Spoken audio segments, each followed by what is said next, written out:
Monsieur Ali Haïdar, ce mardi 26 septembre sera l'anniversaire du plus grand naufrage maritime de tous les temps, survenu il y a 21 ans, le naufrage du bateau le Diola. Je voudrais que vous nous apportiez votre témoignage, que vous étiez un acteur internationalement reconnu sur ce drame. Bon, d'abord je tiens à préciser que je ne suis en compétition avec personne, ni quand je plante des arbres, ni quand je plonge dans des bateaux pour aider des gens qui sont dans la souffrance. Le plus grand nombre d'arbres plantés, le plus grand naufrage, tout ça, moi j'en sais rien. Je n'étais pas dans le bateau, je sais qu'il y avait beaucoup de monde autour de moi quand j'y ai plongé. C'est vrai, à 170 km au large des côtes de Dakar en allant vers le sud et à 35 km environ entre les côtes de Kafountine et de Gambie a sombré ce tragique jour, le bateau le Diola, emportant avec lui beaucoup de victimes. Quand j'ai appris la nouvelle par le plus grand des hasards, en voyant des gens simplement écouter la radio, j'ai pris mon équipement, j'ai pris des amis qui étaient prêts à venir avec moi pour aller sur le site du naufrage et aider. Pour moi, ce n'était que le 30e bateau sur lequel j'intervenais. Je connais ces drames, je connais ces histoires tragiques. Alors quand mon fils aîné m'a dit « Papa, je viens avec toi » parce que j'ai demandé aux plongeurs de l'Océanium, je leur ai dit « Ceux qui veulent venir avec moi doivent être des volontaires. Je ne peux obliger personne à aller là. » Tout le monde s'est avancé avec mon fils. Je l'ai regardé et je lui ai dit « Mon fils, si là-bas je meurs, et toi tu meurs, qui va s'occuper de la famille? Il faut que tu restes. » Il est resté. Je suis allé avec les amis, beaucoup de volontaires, et nous avons sillonné la mer et nous avons plongé des jours durant, dans la souffrance, dans la terreur de toute la souffrance du monde qui nous entourait. À chaque fois qu'on prenait une maman dans les bras, un bébé dans les bras pour le remonter, un homme dans les bras, à chaque fois c'était les mêmes souffrances, les mêmes terreurs, les mêmes douleurs. Rien qu'entre mes mains, 468 personnes sont passées, je les ai remontées. Donc au total, il y a près de 2000 personnes qui ont été remontées. C'est un accident, c'est un drame tragique que le Sénégal vivra tout au long de son histoire. Mais un accident reste un accident. Quelles sont les expériences spirituelles ou en tout cas que vous avez eu à vivre avec ce drame de Diola? Moi, j'ai énormément de plongées, près de 12 000 fois, et vécu pendant 30 ans, tous les jours dans la mer.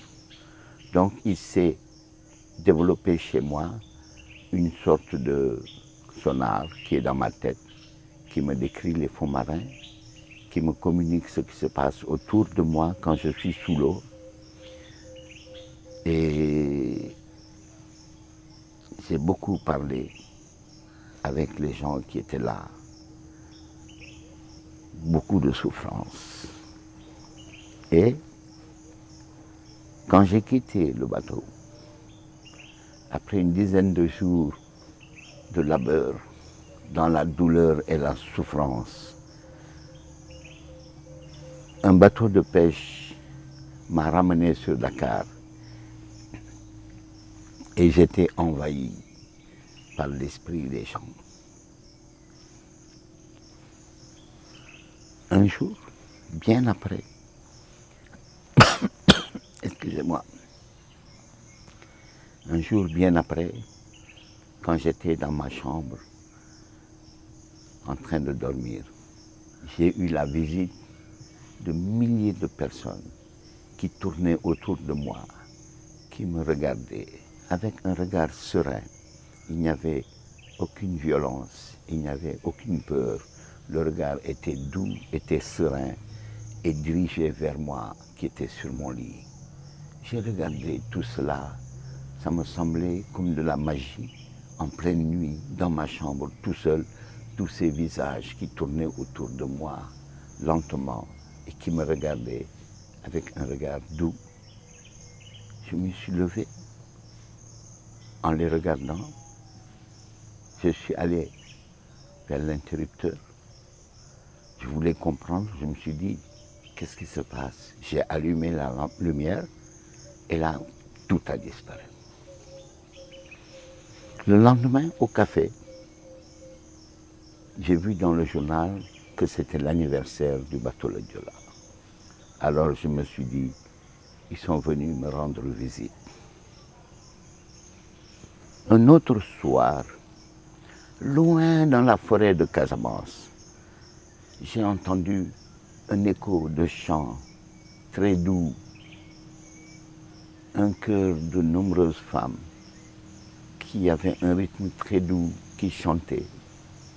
J'ai voulu aller vers elles, mais des gens m'en ont empêché, me dit personne n'a le droit de rentrer dedans. Dedans, c'est sacré. J'ai dit, je respecte le sacré. Et je suis resté dehors, à côté de ces gens-là, sans rien dire. Je suis resté là à écouter. Cela me suffisait. Tout d'un coup, une vieille femme, accompagnée d'autres femmes, est sortie pour dire, il y a un homme qui veut entrer là. Alors les gens qui surveillaient la porte lui ont dit, oui, c'est ce monsieur-là. Elle dit, laissez-le entrer. Alors je suis entré, les femmes continuaient leur chant langoureux d'une beauté qui ne peut pas être décrite.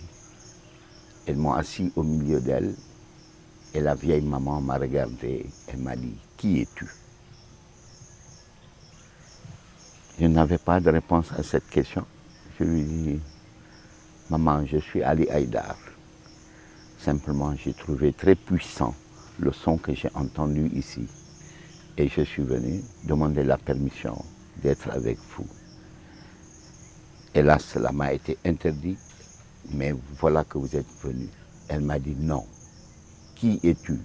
Dis-moi qui tu es. J'ai dit bon, peut-être que ça peut vous aider de savoir que je suis celui qui a plongé dans le bateau Le Joola pour aider les gens. Elle m'a dit, je sais, il y a beaucoup d'âmes, beaucoup, qui sont accrochées à toi, qui ne veulent pas aller vers le ciel. Alors nous allons prier pour qu'ils montent vers le ciel. J'ai dit, d'accord maman, mais avant de les faire monter au ciel, demandez-leur s'ils veulent rester avec moi ou s'ils veulent monter au ciel. Elle m'a dit non, leur place est au ciel. J'ai dit oui, mais demandez-leur. Moi, j'ai vu mon fils sous l'eau, noyé aussi, le 20 juin 1993. Je connais la douleur des parents peuvent éprouver quand ils ont perdu un père, une mère, un fils, une fille. Je connais cette douleur, je l'ai vécue moi-même. Mais en plus, j'ai été obligé, moi, d'aller chercher mon fils. Parce que beaucoup de plongeurs l'ont cherché, ne l'ont pas trouvé. Et un matin, très tôt, le vieux génie de Terubay Sogi m'a vu aller vers l'océan, prendre mon bateau pour aller le chercher. Il m'a interpellé. Il m'a dit, Ali, tout ce qu'on trouve dans la mer, tout ce qui se perd dans la mer, c'est toi qu'on vient chercher pour le trouver. Et tu le trouves toujours. Aujourd'hui, tu cherches ton fils. Tu le cherches avec ton cœur, dans la souffrance et la douleur. Cherche-le avec ton esprit, tu le trouveras.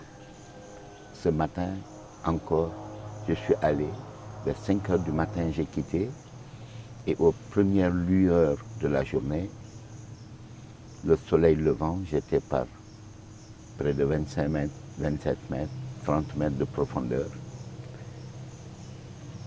Et j'ai fait comme je faisais d'habitude. J'ai prié l'océan, je me suis connecté à la mer et je lui ai demandé de m'amener vers mon fils. 2 minutes après, j'étais avec mon fils. Et là, le miracle s'est produit. Je ne suis pas allé vers lui, je suis resté à 2-3 mètres. Il était dans cette position couché au fond. Et la houle l'a bougé très légèrement. Et sur le reflet de son masque qu'il portait, la lumière du soleil levant a jailli et j'ai vu son âme monter vers le ciel. J'ai remercié le bon Dieu de m'avoir permis d'assister à ce moment. Je connais la souffrance des gens, mais il y a un temps pour tout. Nous avons perdu beaucoup d'amis, beaucoup de parents, mais nous avons encore beaucoup d'amis et beaucoup de parents vivants que nous devons accompagner, avec qui nous devons être. Maintenant, je suis vieux, j'ai 70 ans. J'ai déjà fait un AVC. J'ai fait 2 crises d'épilepsie. Aujourd'hui, j'ai 2 côtes cassées depuis 4-5 jours, après une chute terrible. Et avec ça, je dois quand même combattre